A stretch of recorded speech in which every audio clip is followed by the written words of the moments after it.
Sketchy. Hello, this is Josh. Welcome back to Sketchy and my iPad screen. Some Disney art today. I decided it was time to draw Tinkerbell. And what you're seeing first here is a piece that I actually abandoned for something else that you'll see the bulk of this video. I wanted to do a personality drawing of Tinkerbell. The first thing I thought of was her being angry and jealous, and tried to squeeze the style a little bit. But for whatever reason, I just felt like this wasn't. It's fine. I could have turned it into something. I needed to work on that face a little more. But I just was not satisfied, so I scrapped it and started over. And I thought, no, you know what I need to do is an iconic moment. I need to do something more directly from the film, Disney's Peter Pan. And I landed on this great moment where Tink is in this little lockbox, this little jewelry box, and her torso sticking through the keyhole, but her bottom is stuck inside. This weirdly sexy fairy character in this children's film. And I am looking at the still from the movie, but I'm not being slavish to the not being too particular to directly recreate it. I'm changing it. Her face here, just one line, just that line on the cheek makes it look like she's holding her breath. But I corrected that. Now I'm already into the inking stage.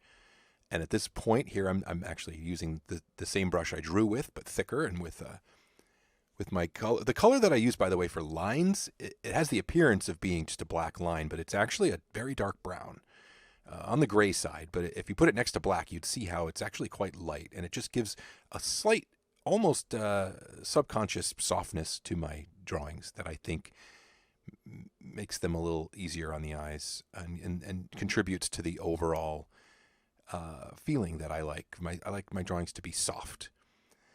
And so this is one where I'm still figuring it out, even as I'm inking it.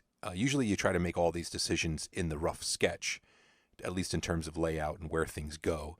But something was just not quite right with the body, and then I made some adjustments, and then I was a lot more happy with it. And then I went back and adjusted. I think I cut out a portion here where I adjusted the underlying sketch to match what I was inking.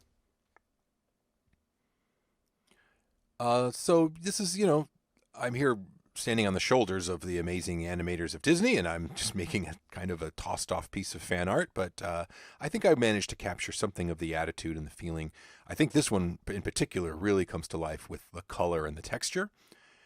I avoided color for a long time. I think I've talked about this in previous videos, how I'm much more of a line art guy, really a pencil sketch guy. But if you want to get your artwork out there and really grab people's attention, I think you need to have lighting and color and things, and make it stand out a little more. And so I've talked about this previously in the Goofy video, where I kind of hit on, I use this graphite texture for the color, and I hit upon this, combining that graphite texture with subtle gradients of light and dark, shadow and highlight. I hit on something that kind of looks a little bit weirdly like film grain. By the way, here I am recreating this lock. This looks nothing like the one in the movie. If you look at a screenshot, I'm really simplifying this because I didn't want to get bogged down on the setting or the background.